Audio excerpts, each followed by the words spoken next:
If you purchased a tripod kit or extension kit, please go back to the main menu and watch those videos before you watch the standard installation video.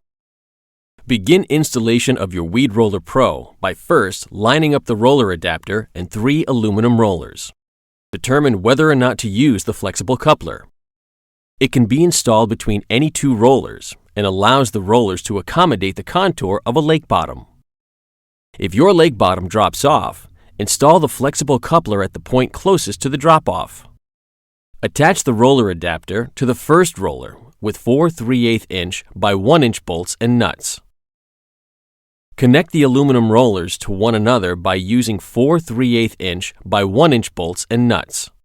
To install the flexible coupler, first remove 4 3/8 inch nuts from one side of the coupler. Then, fit the bolts through the end plate holes of a roller and reinstall the 3/8 inch nuts. Repeat the steps for the opposite side of the flexible coupler.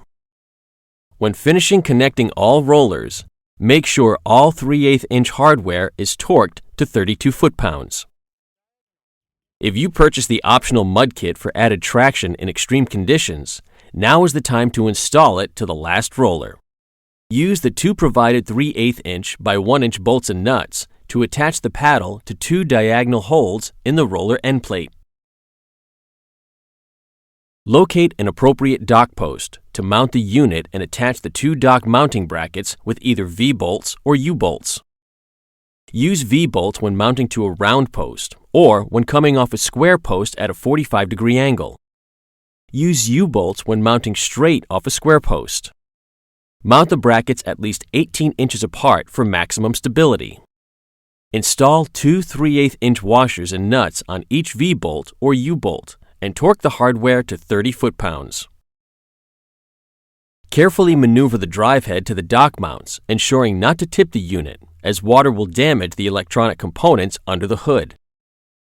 Place the square support tube of the drive head in the adjustment brackets. Secure the unit with a 3/8 inch carriage bolt, spacer, and nut for each bracket.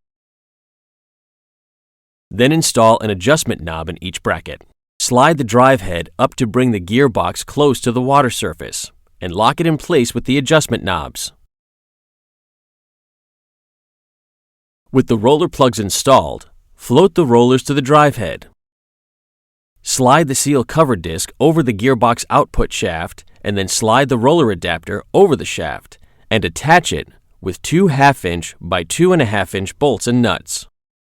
Temporarily remove the 2 yellow plugs from each roller and press down on the rollers to submerge them in the water.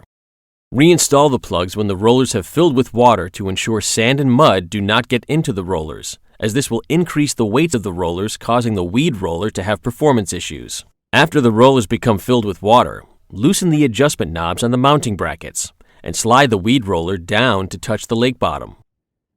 Do not re-tighten the knobs. The WeedRoller should be able to slide up and down in the brackets. Only use the adjustment knobs in extremely weedy or muddy conditions. In this case, lift the WeedRoller a few inches off the lake bottom and tighten the knobs. This will allow the rollers to rotate more easily. Once the conditions have improved, the knob should be loosened again to prevent added stress to the rollers and gearbox during operation. Another technique to use in muddy conditions would be to remove some water from each roller and allow some air for buoyancy, keeping the rollers from sinking into the mud. Drive the power supply box stake into dry ground and route the provided extension cord from the WeedRoller to the power supply box. Use zip ties to fasten the extension cord to stationary objects along its path. Don't run the extension cord through water.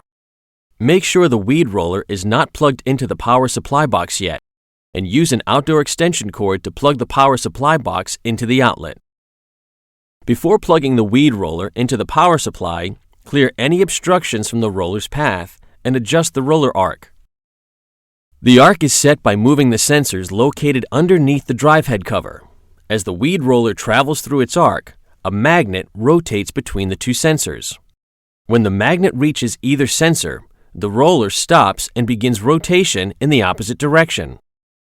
You can rotate either sensor to adjust the arc of the WeedRoller up to 300 degrees. When you're ready to roll, plug the unit into the power supply box, press the start button, and close the drive head cover. When using your weed roller for the first time, keep it running until the area is cleared of weeds. Depending on conditions, this can take anywhere from a day to a week. Discard the dislodged weeds to prevent them from floating away and spreading. After the initial clearing, only run the weed roller often enough to keep the area free from weeds, on average about 12 hours each week. Always turn the unit off before people enter the clearing area. Located on the controller, you'll find a reverse button. Pressing this button during operation will stop the roller in its current position and reverse its rotation. After any time you move the weed roller or adjust the sensors, you must reset the system by holding the reverse button for 3 seconds. The status light will flash green, indicating the controller has been reset. The WeedRoller Pro has a couple new features not included on previous models. The first is the park feature. At any time during operation, you decide to shut the weed roller down, you can park it at the left or right sensor.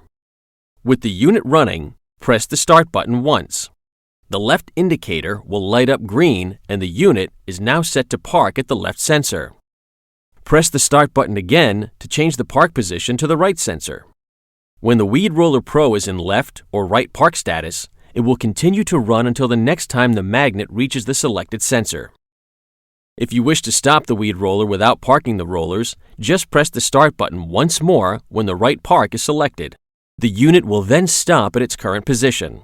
Another new feature is the auto cycle feature. This will run the unit for 12 hours and then shut itself down. When initially starting or during operation, simply press and hold the start button for 3 seconds. The weed roller will now be set to run for 12 hours and then park itself at the left sensor. While it is an auto cycle, if you wish to have it park at the right sensor, simply press the start button once more to change it to the right park position. The auto cycle feature factory is set for 12 hours, which is usually the proper amount of time for weekly maintenance.